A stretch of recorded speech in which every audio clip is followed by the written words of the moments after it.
Sur terre, les bouviers gardent les troupeaux, les tisserandes tissent des étoffes, et les empereurs veillent à l'ordre en donnant des ordres à tout le monde.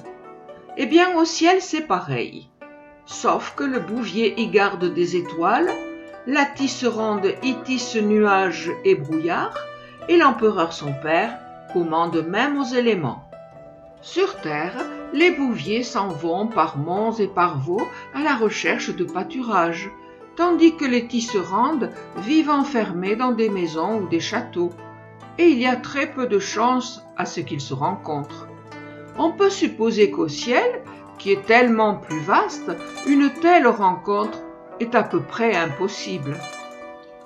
Or, un matin, l'empereur passa dans les appartements de sa fille. Il fut tout content de la pile de brume qu'elle avait tissée la veille, et il lui offrit un jour de vacances. Toute joyeuse, la tisserande enfila ses plus jolis habits et partit se promener dans le jardin du palais. Elle cueillit une fleur par-ci, admira un oiseau par-là, et sans même s'en apercevoir, elle atteignit la petite rivière au-delà de laquelle commençaient les chants du ciel. Au milieu de la rivière, un jeune garçon lavait une vache étoilée. « Bonjour, dit la tisserande. »« Bonjour, répondit le garçon en se retournant. Et ce fut le coup de foudre. Le bouvier regarda la tisserande. La tisserande regarda le bouvier. Et si le soleil et la lune s'étaient éteints, ils ne l'auraient même pas remarqué. Le bouvier proposa à la tisserande un tour dans les prés de l'autre côté de la rivière. Il l'assit sur la vache et la promena dans les champs, pleins de fleurs sauvages. Ils étaient si bien ensemble qu'ils ne s'aperçurent pas du tout du temps qui, c'est connu, file d'autant plus vite qu'on est plus heureux. Il faut croire que l'empereur, lui, n'était pas très heureux et il remarqua très vite que l'heure du retour de sa fille était passée. Inquiet, il envoya une pie à sa recherche, mais la tisserande lui fit dire qu'elle n'avait aucune envie de rentrer.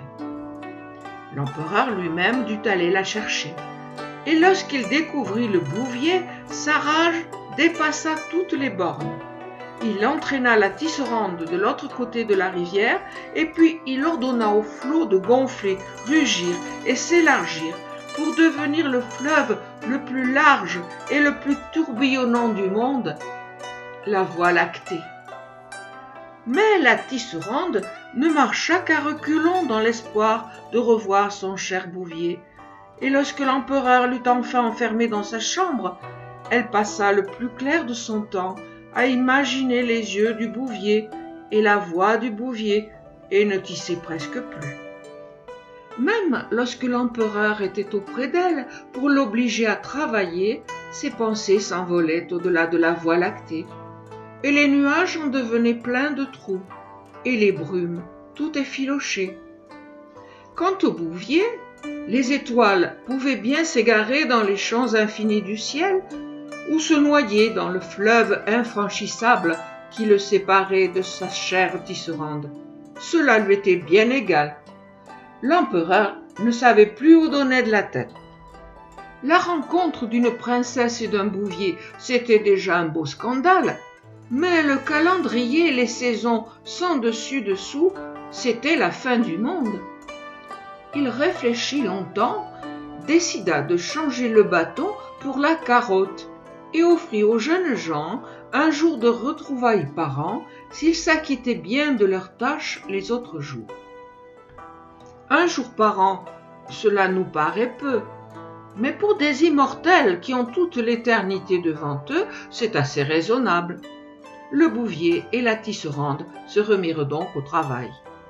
Et depuis, les étoiles suivent sagement leur trajet dans le ciel, et les nuages, brumes et brouillards n'ont plus de trous, bien que, parfois, la tisserande trouve le temps long et laisse tomber sa navette en rêvant au bouvier, et qu'il y ait alors une sécheresse sur terre. Mais le 15e jour du 8e mois lunaire, l'empereur appelle toutes les pies du monde. Elles ont un peu mauvaise conscience à cause de leur ancêtre qui rapporta les jeux de la tisserande à son père. Aussi arrive-t-elle toute joyeuse de pouvoir enfin lui faire plaisir, et forment un pont ailé au-dessus de la voie lactée pour que la tisserande puisse rejoindre son ami le bouvier, qu'ici nous appelons Vega et Altaïr.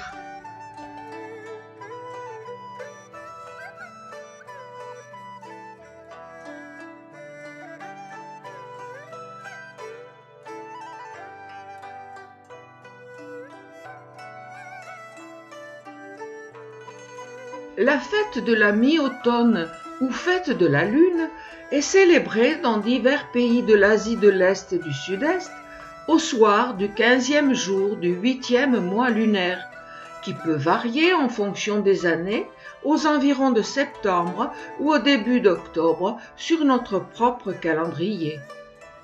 Le jour de cette fête, la pleine lune est la plus ronde et la plus lumineuse de l'année. Dans la tradition chinoise, la lune est un symbole de réunion familiale. C'est l'occasion de se retrouver autour d'une table à l'extérieur. Après avoir partagé un bon festin, les enfants se réunissent autour des anciens qui partent alors dans des récits légendaires sur la lune et les étoiles. Ils profitent également de cette soirée pour aller sur les bords de rivières ou dans les parcs et laissent partir dans le ciel ou sur les eaux une lanterne illuminée.